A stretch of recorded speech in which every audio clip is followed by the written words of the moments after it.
سامعین سے گزارش کی جاتی ہے کہ ہمارے دونوں چینلز کے پلیٹ فارم سے جتنی بھی آڈیو بکس کی ریکارڈنگ کمپلیٹ ہو چکی ہے اسے خود بھی سنیں اور زیادہ سے زیادہ شیئر کرنے کی کوشش کریں، اور ہمارے سوشل میڈیا پلیٹ فارم کے لنکس ڈسکرپشن میں دیے گئے ہیں، ہمیں سبسکرائب اور فالو ضرور کریں تاکہ آپ کو ضروری اپڈیٹس ملتے رہیں، اور ہماری ٹیم کی فنانشیل سپورٹ کے لیے پیٹریون کے لنک ضرور چیک کریں۔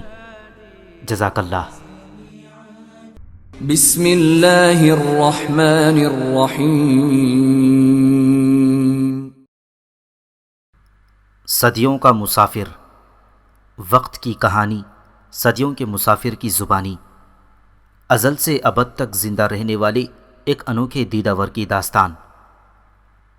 مصنف M.A. راحت۔ ایپیسوڈ 49۔ ڈیگان نے حسب وعدہ میرے لیے کئی ہتھیاروں کا بندوبست کر دیا تھا۔ ان میں ہڈیوں کے بنے ہوئے بھاری بھاری کھانڈے جیسے ہتھیار تھے جن کے پھل بہت تیز تھے، ایک تیر کمان تھی اور ایک پتھر کا بھاری سا گرزنما ہتھیار تھا۔ میں نے یہ سارے ہتھیار اس جھونپڑے کے اندر رکھ دیے جسے ڈیگان کی ہدایت پر پہلے ہی خالی کرایا جا چکا تھا، اور جہاں میں نے ایک 12 سینگھے کو باندھ دیا تھا۔ اب میرے سارے انتظامات مکمل ہو چکے تھے۔ اس اثنا میں اگنت ایک بار بھی میرے پاس نہیں آیا اور نہ ہی اس نے یہ جاننے کی کوشش کی کہ میں کیا کر رہا ہوں۔ بعض دوسرے لوگوں کی زبانی مجھے علم ہوا کہ اگنت اس کے جھونپڑے کے ایک کمرے میں بند کسی عمل میں مصروف ہے۔ میں دل ہی دل میں اس کی اس حرکت پر مسکرانے لگا۔ سورج غروب ہو گیا اور ہر طرف تاریکی پھیل گئی۔ جھونپڑوں میں جگہ جگہ چربی کی مشعلیں روشن ہو گئی تھیں۔ لوگ کھانے پینے میں مشغول ہو گئے تھے۔ تھوڑی دیر تک زندگی کے آثار نظر آتے رہے اور اس کے بعد رفتہ رفتہ ہر طرف مکمل تاریکی کا راج ہونے لگا۔ مشعلیں ایک ایک کر کے بجھنے لگیں، جھونپڑوں کے دروازے اندر سے بند کیے جانے لگے، اور دیکھتے ہی دیکھتے گہرے سناٹے اور ایک پراسرار تاریکی نے ساری بستی کو اپنی لپیٹ میں لے لیا۔ میں نے حسب معمول صرف تھوڑے سے جنگلی پھل کھانے پر اکتفا کیا، اور اس کے بعد میں اس جھونپڑے میں آ کر لیٹ گیا جسے میں نے اس مقصد کے لیے خاص طور پر چنا تھا۔ 12 سینگھا جو جنگل کی آزاد فضاؤں میں قلانچیں بھرنے کا عادی تھا، باندھ دیے جانے کی وجہ سے سخت بے چین ہو رہا تھا اور بار بار زمین پر پیر پٹک رہا تھا اور رسی تڑوا کر بھاگنے کی کوشش کر رہا تھا، لیکن میں نے اسے اتنی سختی اور مضبوطی کے ساتھ باندھا تھا کہ اس کے بھاگنے کا کوئی سوال ہی پیدا نہیں ہوتا۔ وہ بے چینی کے عالم میں عجیب عجیب آوازیں بھی نکال رہا تھا۔ میں نے اسے کھانے کے لیے کچھ ہری ہری گھاس اور درختوں کے پتے بھی لا کر ڈال دیے تھے، لیکن اس نے انہیں صرف سونگھ کر چھوڑ دیا۔ اپنی آزادی محروم ہو جانے کے غم میں وہ کچھ کھانے کو بھی تیار نہیں تھا۔ رات گئے مجھے جھونپڑے کے دروازے کے باہر انسانی قدموں کی آواز سنائی دی۔ کوئی جھونپڑے کی طرف آ رہا تھا۔ کون ہے؟ میں نے اندر سے پوچھا۔ میں ڈیگان ہوں، باہر سے آواز آئی۔ اندر آ جاؤ، دروازہ کھلا ہوا ہے، میں نے جواب دیا۔ میں تمہاری وجہ سے سخت پریشان ہوں، ڈیگان نے اندر داخل ہو کر کہا۔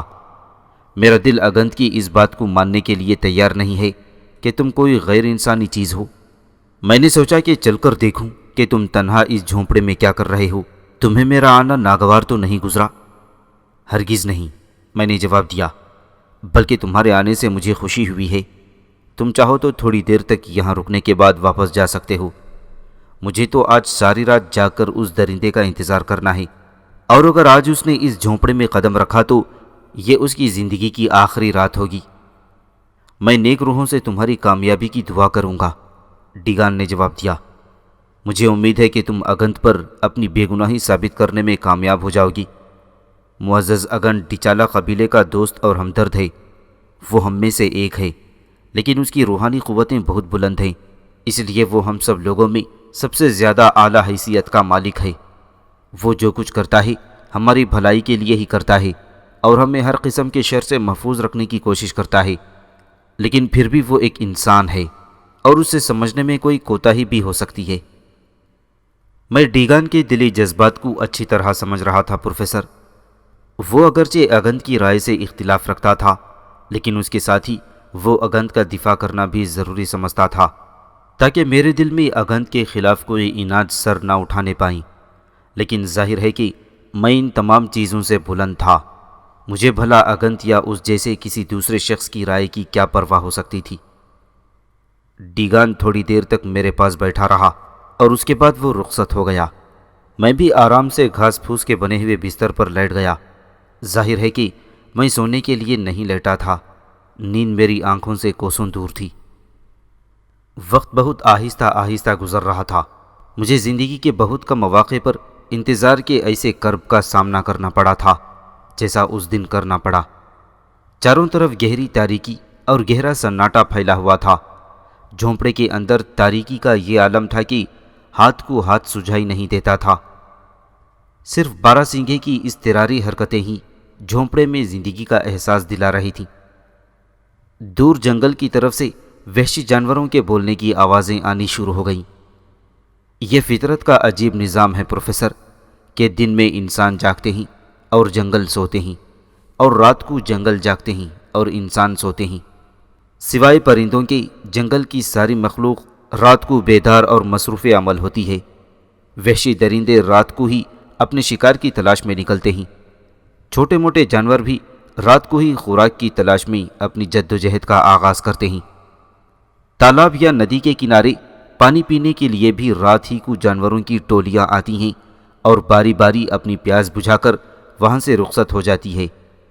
دن بھر جو جنگل سنسان اور ویران نظر آتا ہے، رات ہوتے ہی جیسے اس میں زندگی کی لہر دوڑ جاتی ہے۔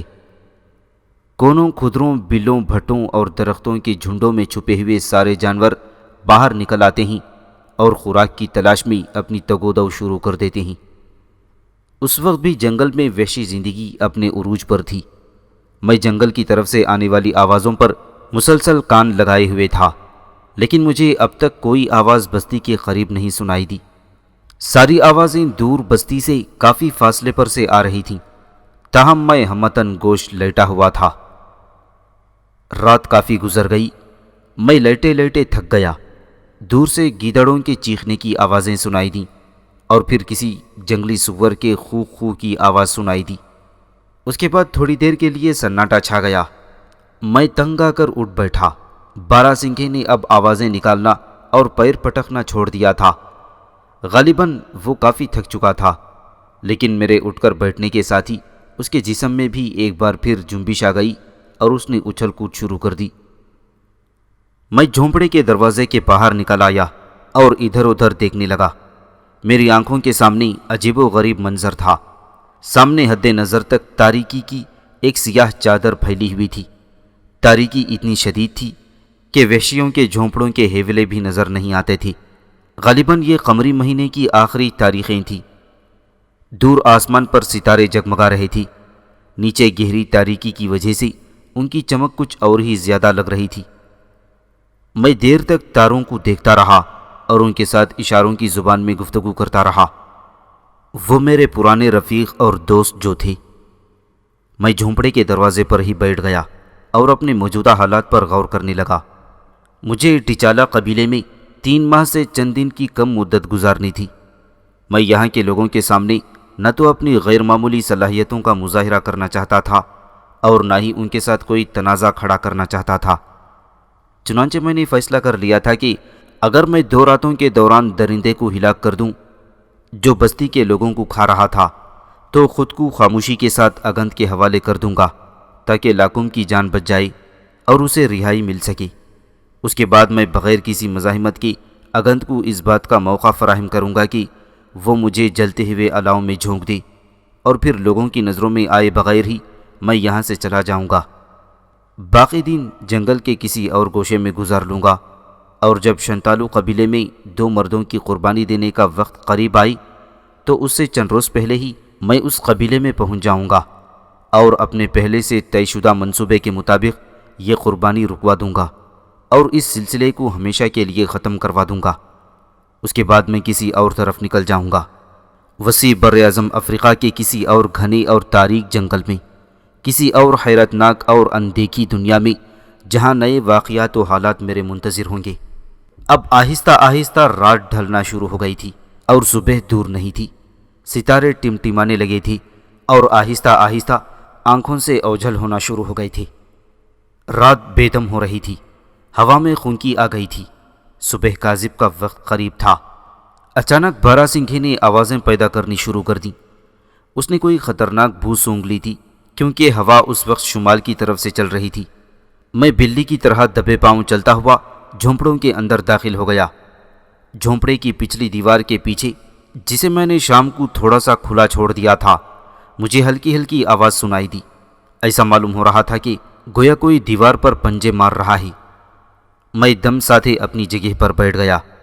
اچانک میں نے محسوس کیا کہ دیوار کے پچھلے ٹوٹے ہوئے حصے کو کچھ اور زیادہ توڑ دیا گیا ہے اور کوئی شے اسے اندر کی طرف دھکیل رہی ہے۔ بارہ سنگھے کی خون میں ڈوبی ہوئی آوازیں بلند ہو گئیں۔ میں ہمتاً گوش ہو گیا اور میں نے اپنی آنکھیں پچھلی دیوار کی طرف کر لیں۔ اچانک پچھلی دیوار میں بہت بڑا سوراخ ہو گیا اور دیکھتے ہی دیکھتے اس سوراخ کے پھیلاؤ میں اضافہ ہونے لگا۔ اب مجھے دو شیشے کی طرح چمکتی ہوئی آنکھیں صاف نظر آ رہی تھیں۔ کوئی خوفناک درندہ اندر جھانک رہا تھا اور اس کی دونوں آنکھوں کے درمیان کا جو فاصلہ تھا اس سے اس کی جسامت کا اندازہ لگایا جا سکتا تھا۔ کافی دیر تک درندہ اسی ٹوٹی ہوئی دیوار کے پیچھے کھڑا ہوا اندر جھانکتا رہا اور پھر نہایت آہستگی کے ساتھ قدم رکھتا ہوا اندر داخل ہو گیا۔ میں گہرے اندھیرے میں اس کی چمکتی ہوئی آنکھوں کے علاوہ اور کچھ نہیں دیکھ سکا تھا۔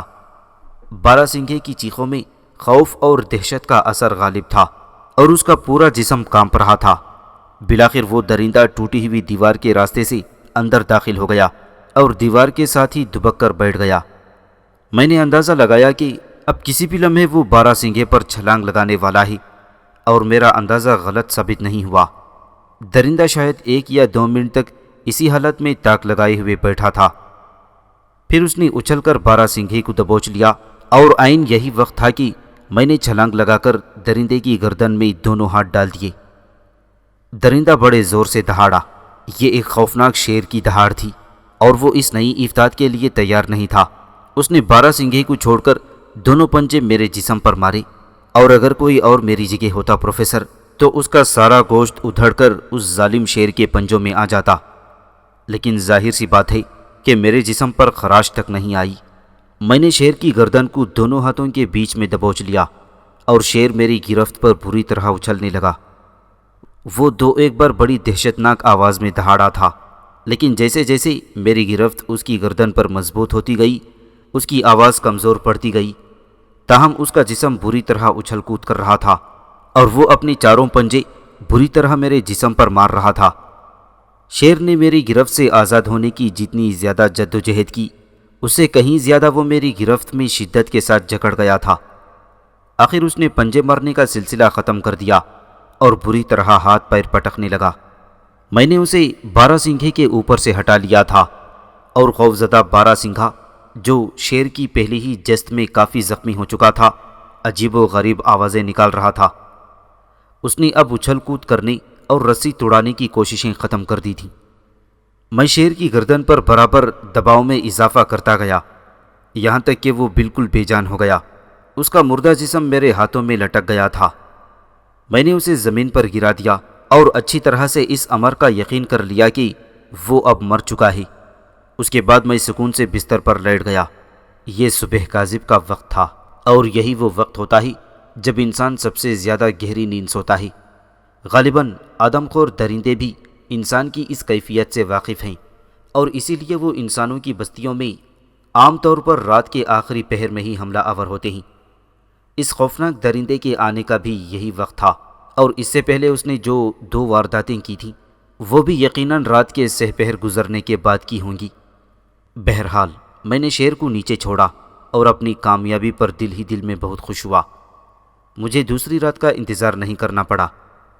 پہلی ہی رات میں نے اس شیطان کو گرفتار کر کے ہلاک کر دیا تھا جس نے بستی کے بہت سے لوگوں کی نظروں میں میری پوزیشن کو مشتبہ کر دیا تھا، اور اگنت کو اس بات کا موقع فراہم کیا تھا کہ وہ مجھے ہلاک کروا دی۔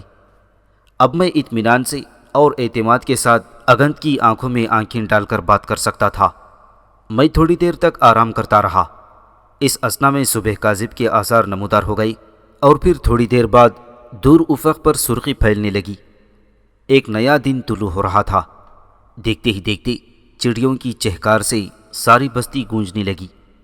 دور جنگل سے لاکھوں کروڑوں پرندوں کے چہچہانے کی آوازیں آ رہی تھیں۔ میں ایک بار پھر جھونپڑوں کے دروازے کے باہر نکل کر آ کھڑا ہو گیا۔ ملگجی روشنی ہر طرف پھیلنے لگی تھی اور تارے ایک ایک کر کے سب غائب ہو گئے تھے۔ اچانک مجھے کچھ خیال آیا اور میں جلدی سے دوبارہ جھونپڑے میں واپس آ گیا۔ میں ڈیگان اگنت یا اس بستی کے کسی اور شخص کو اپنے بارے میں زیادہ نہیں بتانا چاہتا تھا۔ میں نہیں چاہتا تھا کہ وہ لوگ میری پراسرار شخصیت کے بارے میں کچھ زیادہ جان سکیں۔ چنانچہ میں نے جھونپڑے میں دوبارہ داخل ہونے کے بعد وہ گرزنما ہتھیار اٹھایا اور اس پر مردہ شیر کے سر پر دو ایک بار ضربات لگا دیں۔ شیر کے سر کی ہڈی ٹوٹ گئی اور میں مطمئن انداز میں دوبارہ جھونپڑے کے دروازے کے باہر نکل آیا۔ اس اثنا میں کافی روشنی پھیل چکی تھی۔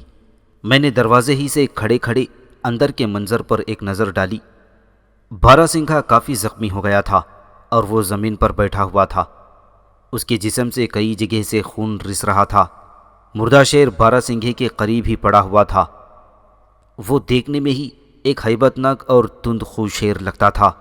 اس کی گردن پر بہت گھنے بال تھی اور وہ ایک زبردست شیر تھا۔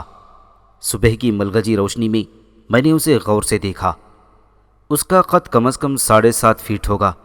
بڑا بھاری شیر تھا پروفیسر، لیکن میں نے محسوس کیا کہ وہ بوڑھا اور کمزور شیر تھا۔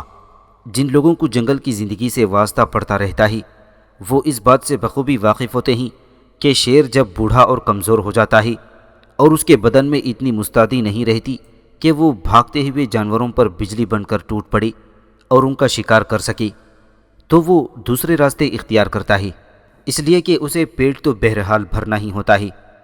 اس قسم کا شیر عموماً آدم خور بن جاتا ہے۔ پہلے تو وہ کسی اکا دکا آدمی کو تنہا پا کر اسے دبوچ لیتا ہے، اس لیے کہ انسان ہرنوں اور بارہ سنگھوں کی طرح تیز رفتاری سے بھاگ کر اپنی جان نہیں بچا سکتا۔ اس کے بعد جب اسے انسانی خون کی چاٹ پڑ جاتی ہے تو وہ گھات لگا کر انسانوں کا شکار کرتا رہتا ہے اور بعض اوقات رات کی تنہائیوں میں انسانی بستیوں میں چوروں کی طرح گھس کر انسانوں کو اٹھا لے جاتا ہے۔ یہ ببر شیر جو میرے ہاتھوں ہلاک ہوا تھا، اس کے ساتھ بھی یہی کچھ ہوا ہوگا۔ اپنی ضعیفی اور کمزوری کے باعث بھوک سے تنگ آ کر اس نے جنگل میں کسی انسان کا شکار کیا ہوگا۔ ضروری نہیں کہ اس کا تعلق ڈچالا قبیلے سے ہی ہو اور اس کے بعد یہ ڈچالا قبیلے کے علاقے میں نکل آیا ہو اور یہاں اس نے یہ وارداتیں شروع کر دی ہوں۔ مجھے اب اس بات کا اچھی طرح احساس ہو گیا تھا کہ یہ سارا جنگل انسانوں سے خالی نہیں ہے۔ اس میں جگہ جگہ مختلف قبیلے آباد ہیں اور وہ زیادہ تر اپنے اپنے علاقوں میں ہی محدود رہتے ہیں۔ وہ قبیلے ایک دوسرے کے وجود سے بھی بے خبر ہیں اور ایک دوسرے کے بارے میں کچھ نہیں جانتے۔ شنتولا قبیلے اور ڈچالا قبیلے کے علاوہ نہ جانے کتنی اور قبیلے اس گھنے اور قابل گزر جنگل کے وسعتوں میں گم ہیں۔ مجھے اس بات کا علم نہیں تھا۔ بڑا قدیم طرز زندگی تھا پروفیسر۔ تم نے تو اس دور کے انسان کے بارے میں صرف کتابوں میں ہی پڑھا ہوگا، لیکن میں نے اپنی آنکھوں سے ان لوگوں کو دیکھا ہے۔ کتنی عجیب و غریب زندگی تھی، لیکن کتنی سادہ اور بے تکلف۔ تو خیر پروفیسر، میں دوسری طرف نکل گیا۔ بات شیر کی ہو رہی تھی۔ وہ کسی اور قبیلے کے انسان کو کھانے کے بعد ڈچالا قبیلے کے علاقے کی طرف نکل آیا تھا اور اس نے یہاں اب تک 2 وارداتیں کر ڈالی تھیں۔ تیسری واردات وہ کرنے والا تھا کہ میں نے اسے ختم کر دیا۔ بڑھتے ہوئے اجالے میں نے شیر کا دوبارہ غور سے جائزہ لیا۔ اس کا منہ کھول کر دیکھا۔ اس کے 2 دانت بھی ٹوٹ چکے تھے۔ وہ واقعی بھاری اور پھرتیلا جانور تھا اور شکار کرنے کے قابل نہیں رہا تھا۔ میں نے اس کی جلد کی رنگت دیکھی۔ وہ سنہری تھی اور ساری گردن گھنے سنہری بالوں سے بھری ہوئی تھی۔ انہی بالوں کو پچھلے 2 جھونپڑوں کے ٹوٹے ہوئے حصوں میں لگا دیکھ کر اگنت نے میرے بارے میں اعلان کر دیا تھا کہ دراصل میں ہی ہوں جو رات کو ایک سنہری رنگ کے شیر کا روپ دھار لیتا ہوں اور دن کو انسان بن جاتا ہوں۔ اس نے میرے بدرو ہونے کا فتویٰ صادر کر دیا تھا۔ میں بہت خوش اور مطمئن تھا کہ اب اگنت کا دل میری طرف سے صاف ہو جائے گا۔ ابھی صبح کا اجالا پوری طرح پھیلنے بھی نہیں پایا تھا کہ مجھے سامنے سے 2 افراد آتے ہوئے دکھائی دیے۔ ابھی تک سارے جھونپڑوں میں سناٹا پڑا ہوا تھا۔ لوگ بیدار ہونا شروع نہیں ہوئے تھے، لیکن مجھے معلوم تھا کہ اب بس چند منٹ کے بعد ہی پوری بستی میں زندگی کی لہر دوڑ جائے گی. لوگ بیدار ہو کر جھونپڑوں سے نکلنا شروع ہوں گی اور ان کا کام کاج شروع ہو جائے گا. دونوں افراد جب زیادہ قریب آ گئی تو میں نے انہیں پہچان لیا. ان میں ایک مرد تھا اور ایک عورت. مرد ڈیگان تھا اور عورت ماشو. ان دونوں کو یقیناً میری بہت فکر تھی اور وہ اسی لیے الصبح روانہ ہو گئی تھی. میں نے مسکرا کر ان دونوں کا خیر مقدم کیا اور انہیں جھونپڑے میں لے گیا. زخمی بارہ سنگھا زمین پر بیٹھا ہوا تھا. اس میں ابھی تک جان باقی تھی اور وہ مرا نہیں تھا. اس کے برابر بھاری بھرکم شیر کی لاش پڑی ہوئی تھی. لو اپنی آنکھوں سے دیکھ لو میرے دوستوں، یہ ہے وہ درندہ جس نے گزشتہ 2 دنوں میں بستی کے اندر 2 خون کیے ہیں. میں نے کہا. ڈیگان اور ماشو خوشی سے چلا اٹھے. ان دونوں نے اچھی طرح شیر کا جائزہ لیا. مجھے حیرت اس بات پر ہے ٹیابو کہ تم نے پہلی رات ہی تنے تنہا اس شیر کو کس طرح زیر کر لیا. یہ کوئی معمولی شیر نہیں ہے، یہ ببر شیر ہے، اور وہ بھی بڑی نسل کا جس کے بال سنہرے ہوتے ہیں. اس سے زیادہ حیرت کی بات یہ ہے کہ اس کے جسم پر زخم کا کوئی نشان بھی نہیں ہے. ڈیگان نے شیر کے جسم کا بغور جائزہ لیتے ہوئے کہا.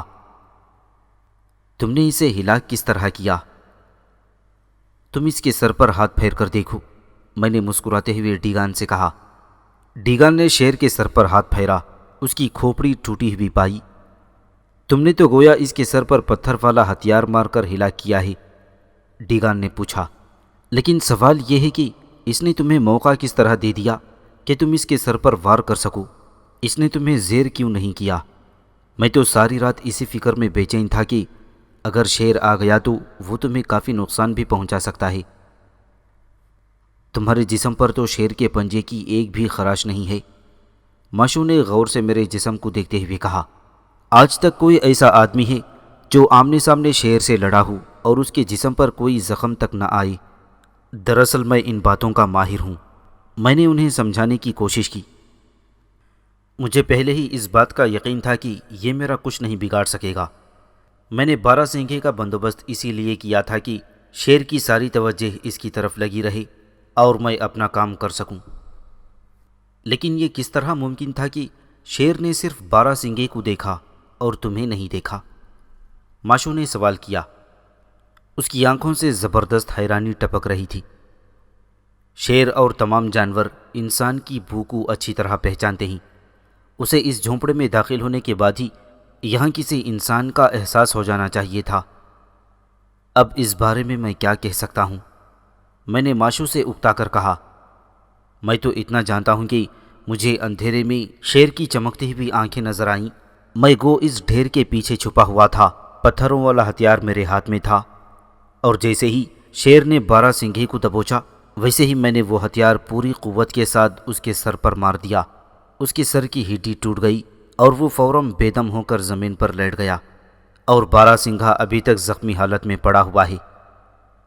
تم واقعی ایک بے حد بہادر اور قابل تعریف آدمی ہو، ڈیگان نے خوش ہو کر کہا. معلوم ایسا ہوتا ہی کہ تمہارے ہتھیار کی ضرب عین سر کے بیچوں بیچ لگی ہے. ایسی ضرب بہت کاری ہوتی ہے جو کسی بھی انسان یا جانور کو اسے دوسری سانس لینے کی مہلت مشکل سے مل پاتی ہے. تم نے اس شیر کا خاتمہ کر کے نہ صرف یہ کہ اپنی جان بچائی بلکہ بستی کے بہت سے لوگوں کو بھی دردناک موت کے عذاب سے نجات دلائی ہے. اگر یہ شیر زندہ رہتا تو نہ جانے ابھی کتنے اور انسانوں کو کھا جاتا اور ہم اسے محض کسی بدروح کا ہی کرشمہ سمجھ رہے ہوتے. مجھے یقین ہے کہ اب اگنت کی ساری غلط فہمی دور ہو جائے گی، میں نے کہا. ضرور دور ہو جائے گی، ڈیگان نے کہا، اور اس نے ماشو کو حکم دیا کہ وہ بستی میں جا کر تمام لوگوں کو یہ اطلاع دے دی کہ آدم خور شیر اب مر چکا ہے. لیکن سب سے پہلے اس کی اطلاع اگنت کو دے اور اسے یہاں بھیج دے. ڈیگان کے حکم پر ماشو وہاں سے روانہ ہو گئی. ذرا دیر میں بستی کے لوگوں کا ہجوم اکٹھا ہو گیا. ہر شخص میرے جھونپڑے میں داخل ہوتا اور وہ مردہ شیر کو دیکھتا. میں جھونپڑے کے دروازے کے ساتھ ڈیگان ماشو کے ساتھ بیٹھا ہوا تھا. لوگوں کو اس واقعے کی تفصیلات بتانے کا کام ڈیگان نے سالامبا کے سپرد کر دیا تھا اور وہ ایک چرب زبان داستان گو کی طرح لوگوں کو اس واقعے کی تفصیلات سنا رہا تھا۔ بستی کے لوگ اتنے بڑے ہیبت ناک شیر کو دیکھ دیکھ کر حیران ہو رہے تھے، لیکن انہیں بھی ماشو کی طرح حیرانی اس بات پر تھی کہ میں نے تنہا اس انداز میں شیر کو کس طرح ہلاک کر دیا ہے کہ میرے جسم پر ایک زخم، ایک خراش تک نہ آئی، اور ان کے اس سوال کا میرے پاس کوئی جواب نہ تھا۔ پر اگر میں انہیں جواب دیتا بھی پروفیسر، تو بھلا میری بات کوئی ماننے کے لیے تیار ہوتا؟ میں نے جو داستان سنائی تھی، سالمبا اس میں خوب نمک مرچ لگا کر لوگوں کو سنا رہا تھا، گویا وہ میرا ترجمان بنا ہوا تھا۔ وہ بڑا باتونی شخص تھا، اس کی زبان قینچی کی طرح چل رہی تھی۔ وہ لوگوں کو میری عدیم المثال بہادری کی داستان سنا سنا کر اس طرح خوش ہو رہا تھا، گویا بہادری کا یہ سارا کارنامہ خود اسی نے سر انجام دیا ہو۔ ڈیگان اور ماشو اس کی باتیں سن سن کر مسکرا رہے تھے۔ سب سے آخر میں اگنت آیا، اس کے ساتھ اس کے 2 تائبین کے علاوہ لاکوم بھی تھی۔ اگنت کو ظاہر ہے کہ خبر مل چکی تھی، اور ڈیگان کی ہدایت کے مطابق ماشو نے سب سے پہلے اسے یہ اطلاع کر دی تھی، لیکن اس کے باوجود وہ سب کے آخر میں آیا۔ لاکوم کی نظر بندی کا اب کوئی جواز ہی نہیں تھا، لہٰذا وہ لاکوم کو اپنے ساتھ ہی لیتا آیا تھا۔ اگنت کے آنے پر مجمع کائی کی طرح چھٹ گیا، اور لوگوں نے اسے آگے آنے کا راستہ دے دیا۔ اس نے ایک نظر مجھے گھور کر دیکھا، اور میں نے اس کی نظروں سے ہی اندازہ لگا لیا کہ اس کے دل میں میری طرف سے جو بغض و کینہ بھرا ہوا ہے، اس میں ذرا بھی کمی واقع نہیں ہوئی ہے۔ تاہم مجھے دیکھنا تھا کہ اب یہ مکار شخص کیا نئے گل کھلاتا ہے۔ ٹیابو نے شیر کو ہلاک کر دیا ہے معزز اگنت۔ ڈیگان نے خوش ہو کر اگنت سے کہا، یہ ایک بہت بڑا شیر تھا، ایک ببر شیر، اور بقول تمہاری ٹیابو نے اسے تنہے تنہا ہلاک کر دیا ہے، اور اس کے جسم پر ایک خراش تک نہیں آئی۔ اگنت نے زہر بھرے لہجے میں جواب دیا، اور سیدھا جھونپڑے کے اندر داخل ہو گیا۔ میں اور ماشو باہر ہی بیٹھے رہی، باقی سارے لوگ بھی باہر کھڑے رہے، صرف ڈیگان اگنت کے ساتھ اندر گیا۔ لاکوم میرے برابر بیٹھ گئی۔ تم بہت بہادر ہو ٹیابو، تم واقعی بہت بہادر ہو، تم نے کمال کر دکھایا ہے۔ تم نے اس شیر کو جس طرح ہلاک کیا ہے، اس کی تو شاید کوئی مثال ہی نہ ملے۔ میری ماں نے صبح ہی صبح آ کر ہم لوگوں کو اس واقعے کی اطلاع دی تھی، لیکن معزز اگنت اپنے کسی عمل میں مصروف تھا، اس لیے ہم لوگوں کو آنے میں دیر ہو گئی۔ بہرحال میں تمہاری تعریف کیے بغیر نہیں رہ سکتی۔ لکم جیسے میرے اوپر پروانہ وار نثار ہوئے جا رہی تھی، اور اس کی ماں جیسے خوشی سے پھولے نہیں سما رہی تھی۔ اس اثنا میں ڈیگان اور اگنت جھونپڑے سے باہر نکل آئی، اور اگنت نے ڈیگان کو حکم دیا، 12 سنگھے کو یہاں سے ہٹوا دو، اس کا گوشت کھانے کے لیے استعمال کر لیا جائے، اور تم ٹیابو ذرا میرے ساتھ آؤ، اور ڈیگان تم بھی آؤ۔ اگنت مجھے اور ڈیگان کو لے کر ایک طرف آ گیا، اور باقی لوگ جھونپڑے کے آس پاس ہی کھڑے تھے۔